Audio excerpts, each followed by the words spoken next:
Kasih karunia dan damai sejahtera dari Allah Bapa dan Tuhan Yesus Kristus dan dari Roh Kudus turun atas Bapak Ibu anak-anak sekalian. Amin. Lukas pasal 22 ayat yang ke-27. Sudah dapat semua? Hitungan 3 kita baca ayat yang ke-27 secara bersama-sama ya. 1, 2, 3. Sebab siapakah yang lebih besar, yang makan atau yang melayani? Bukankah dia yang makan, tetapi aku ada di tengah-tengah kamu sebagai pelayan. Jadi anak-anak diminta untuk merenungkan ini baik-baik ketika Bapak Ibu guru ini melayani dengan tidak membiarkan anak-anaknya merasa kekurangan. Sebab berlandaskan kepada kasih Yesus yang telah mengasihi kita, bagaimana bentuk kasih itu kita implementasikan ke dalam kehidupan kita secara pribadi. Anak-anak sekalian, supaya bisa dapat merenungkan, jangan datang ke Pasca ini hanya sekedar ketemu berkumpul-kumpul dengan teman-teman yang lain toh, tapi datang untuk ketemu betul-betul menyerahkan betul punya diri sebagai orang Kristen. Ya, orang Kristen ya. Terima Bapa, Anak dan Roh Kudus, kami boleh bersyukur kepadamu ya Allah, sebab kasih-Mu begitu baik bagi kami. Kau menjaga, melindungi, menyertai kami dari pagi hingga siang hari ini Tuhan, di mana kami akan melakukan suatu kegiatan Kemah Rohani Paskah bagi kehidupan anak-anak terkasih di dunia pendidikan lembaga SMP Negeri 2 Agats. Inilah kami Tuhan dengan seluruh hidup dan kehidupan kami yang kami bawa kepadamu selaku ungkapan syukur dan doa kami, permohonan kami ya Tuhan. Kami berdoa tidak dengan nama lain tetapi hanya dalam anak Yesus Kristus Tuhan dan penyelamat kehidupan kami. Amin. Puji Tuhan kita Yesus Kristus, karena hanya lewat kasih Tuhan Yesus kita boleh semua berkumpul di siang hari ini, tepatnya tanggal 22 Maret 2024 bersama-sama para siswa, Bapak Ibu guru yang beragama Kristen dan juga dengan hamba Tuhan Pak David untuk kita mengikuti pembukaan kegiatan Kemah Rohani dengan menaikkan syukur kepada Tuhan kita Yesus Kristus pada hari ini, hari Jumat tanggal 22 Maret 2024, kegiatan Kemah Rohani Paskah SMP Negeri 2 Agats dengan tema We Are Love secara resmi di Ada beberapa perayaan gerejawi ya yang kita tahu ya. Ada Natal ya. Ada sebelum Natal tuh perayaan apa? Advent ya. Perayaan Minggu Advent itu masuk ke Natal. Setelah Natal kita masuk ada namanya perayaan Epifania. Setelah Epifania kita masuk ke perayaan ini sudah nih yang kita laksanakan sekarang adalah minggu-minggu sengsara ya, Prapaskah, minggu-minggu sengsara Kristus. Setelah minggu-minggu sengsara Kristus kita masuk pada perayaan hari Jumat Agung. Jadi 7 minggu sengsara yang di dalamnya di hari Jumatnya adalah perayaan kematian Tuhan Yesus Kristus, ya. Kita menghayati peristiwa kematian Kristus. Lalu kalau biasanya dalam ibadah Jumat Agung ada dilaksanakan perjamuan kudus. Nah, perjamuan kudus itu siapa yang sudah ikut perjamuan kudus di sini? Ada? Oh, ada. Ada di belakang sudah ikut ya perjamuan kudus ya. Mungkin ada beberapa gereja yang bisa ya membolehkan perjamuan kudus dilakukan oleh anak-anak. Tapi ada gereja-gereja yang lain, gereja-gereja yang kebanyakan gereja melaksanakan perjamuan kudus itu khusus untuk orang dewasa yang sudah CD, ya, yang sudah ke CD. Jadi dilaksanakan perjamuan kudus. Perjamuan kudus itu adalah sakramen, ya, salah satu sakramen yang di dalamnya ada upacara yang kelihatan yang dilaksanakan, yakni makan roti dan minum anggur. Yang melambangkan, roti melambangkan ya tubuh darah tubuh Kristus, ya, sedangkan anggur melambangkan darah. Kita tahu bahwa anak-anaknya, kita tahu bahwa hidup kita ini kan tidak selamanya ada di dunia ini. Yang pasti dalam hidup kita adalah kematian. Pernah nggak membayangkan kematian? Pernah nggak melihat orang mati? Nah, tapi yang pasti adalah kematian itu pasti datang dalam kehidupan kita. Tidak mengenal tua, muda, anak kecil, ya, bayi, lansia, tidak, ya, siapapun dia. Siapa yang berani lawan pastor? Kalau kalian bisa 30 kali tanpa berhenti, pastor kasih hadiah. Karena pastor 30 kali tanpa berhenti. 30 kali. Tentara aja dengan pastor kalah. Tentara aja kalah dengan pastor. Mengerti? Nah, baik. Pak, kok bisa begitu? Dengar. Ini penting sekali untuk kalian. Bersyukur guru panggil saya ngajar kalian, memberi materi pada pagi siang hari ini. Karena apa? Karena apa? Saya sedang mengajak kalian berani menggunakan pikiran otak kalian. Di awal rekoneksi ini saya sengaja, dan pastor juga bukan hanya menyuruh-nyuruh, tapi pastor juga melakukan. Karena pastor tidak mau hanya sekedar nyuruh adik-adik. Saya juga melakukan. Amin. Betul nggak? No, Riko. Saya kan nggak, pusat. Enggak kan? Saya nggak membuli mereka berdua. Saya juga pusat. Andai kata ada squat jump, ada pull up, saya lakukan juga. Bahkan lari, mari kita lari 200 meter. Mari kita lari 1 kilo, 10 kilo. Saya akan lari. Saya tidak akan pernah nyuruh tanpa saya juga melakukan.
melukai hati mereka.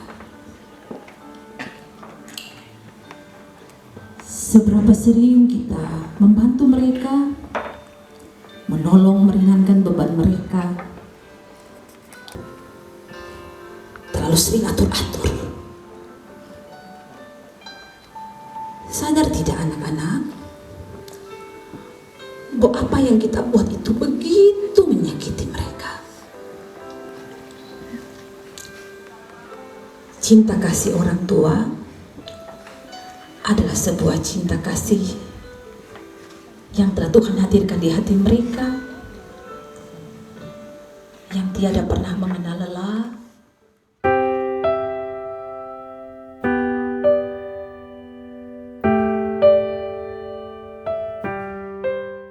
Terima kasih Bapa di dalam surga, ku berterima kasih. Amin.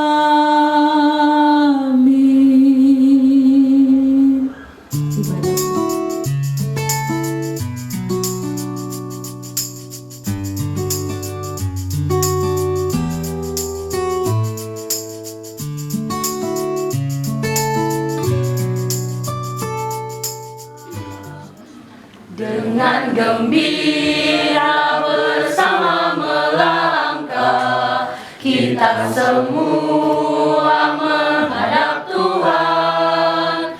Tepuklah tangan, nyanyi sukaria, sebab besar kasih setianya.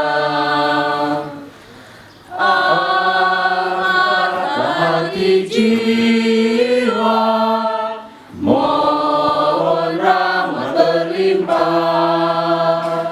Umat-Mu ya Tuhan, dalam Kristus jadi satu warga. Hingga kami sehati dan sejiwa memuliakan nama-Mu Tuhan.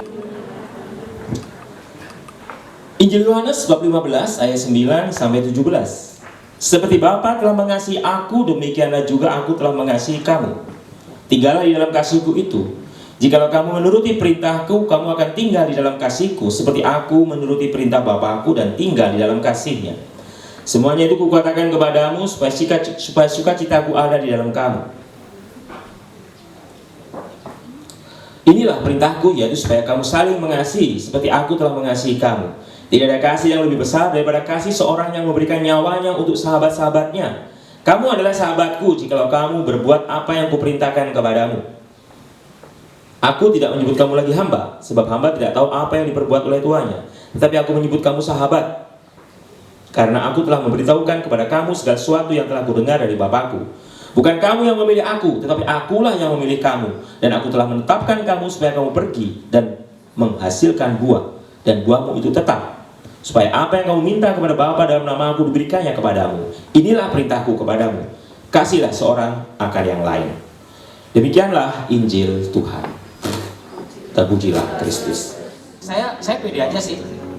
Setidak-tidaknya yang bilang saya cakep itu orang tua saya. Ibu saya dulu, aduh ada ding dung, anakku paling cakep gitu. Gak ada kan, mana ada orang tua yang aduh anakku jelek, untung. Ada lah, orang tua gendong anaknya gini, ada sinjul, anakku sayang, kamu jelek gubrak. Ada seperti itu, kayaknya mama-mama nggak ada ya, ada yang nggak beres ibunya berarti. Baik, ada yang terkasih, orang tua sangat menyayangi kita, amin. Coba pasti suatu saat terdengar, kalian di sekolah sakit, tiba, aduh bu, pak, anaknya sakit, anakku. Pernah di suatu sekolah, seorang ibu kokoh-kokoh diberitahu tetangganya, ibu, anak ibu sakit, gimana di sekolah? Wah, udah nangis. Sampai sekolah, ternyata anak orang. Atau bilang, bukan, balik lagi dia. Ini saking sayangnya. Saking sayangnya kepada anak. Luar biasa kalian punya orang tua yang sayang. Amin. Sukses, aku menjadi pengusaha, aku mau menjadi seorang dokter, katakan demikian. Perhatikan baik-baik. Sudah dikatakan. Kemudian baru dilakukan. Mulai apa lakukan? Belajar. Oh sadar, sekarang aku masih kelas 7. Aku masih kelas 8. Aku kelas 9. Jadi aku harus belajar. Perhatikan adik-adik. Kemarin pastor juga mengatakan di kelas anak-anak Katolik. Pastor mengatakan, pastor tidak percaya ada anak bodoh. Amin? Tetapi yang ada malas. Gitu. Jadi anak yang rajin. Ikuti pastor, 1, 2, 3. 1, 2, 3. Sudah sikat gigi? Baik, adik-adik yang terkasih, ini serius. Perhatikan. Pastor pun orangnya demikian. Dari mimpi, dari berharap, dari menghayal, pastor wujudkan. Komunikasi itu ada istilah duplikasi. Duplikasi itu meniru. Kalian belum bisa menjadi seperti saya, tapi tiru dulu, baru kalian menjadi you. Authentic or of you. Otentik dari dirimu. Otentik. You menjadi dirimu sendiri. Baik, baik. Teman-teman yang terkasih, semuanya sekarang saya ajak untuk berdoa. Mari kita berdoa. Dalam nama Bapa, Putra, dan Roh Kudus. Amin. Allah Bapa yang Maha Kasih, kami berterima kasih setelah kami bergembira bersama, bersuka cita bersama. Kini kami sampai pada penutupan acara, dan di mana hamba-Mu Kau perkenankan memotivasi anak-anak-Mu ini. Terima kasih Tuhan bahwa Engkau menyertai kami selalu. Berkatilah kami, terutama anak-anak-Mu kelas 9 yang akan menjalani ujian akhir. Hamba-Mu menyadari bahwa tidak mudah untuk menjalani ujian itu, harus kerja keras untuk menggapai cita-cita. Berkatilah juga adik-adiknya kelas 7 dan kelas 8. Tuhan, kami juga mohon berkat-Mu untuk yang akan menunaikan lomba-lomba mewakili sekolah ini, dan juga untuk seluruh sivitas dari SMP Negeri 2 Agats ini.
Sebelum Bapak tutup, terima kasih banyak buat Pak Edi, Bapak Ibu guru yang sudah terlibat, juga tata usaha, semua guru-guru Kristen dan Katolik yang sudah terlibat untuk menyukseskan kegiatan ini selama 2 hari.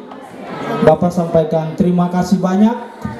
Tuhan memberkati semua jeripaya, tenaga, waktu yang sudah dikorbankan untuk kegiatan ini. Semua itu dibalas oleh Tuhan, dan Tuhan memberkati karya yang sudah dilakukan oleh Bapak dan Ibu guru. Kita berikan tepuk tangan buat Bapak dan Ibu guru. Ya, dan terima kasih banyak buat semua yang lain, termasuk anak-anak yang sudah berpartisipasi, ikut, dan bahkan juga sudah membantu anak-anak yang dari luar, mantan siswa-siswa kita yang bisa juga hadir untuk membantu pelaksanaan kegiatan kemarohan ini. Tak lupa juga Bapak ucapkan terima kasih banyak. Mohon maaf jika ada hal-hal yang kurang, yang tidak berkenan, mohon dimaafkan. Dan dengan memanjatkan puji dan syukur kepada Tuhan Yesus Kristus, pada hari ini, hari Sabtu, tanggal 23 Maret 2024, secara resmi Kemah Rohani Pasca SMP Negeri 2 Agats ditutup. Tuhan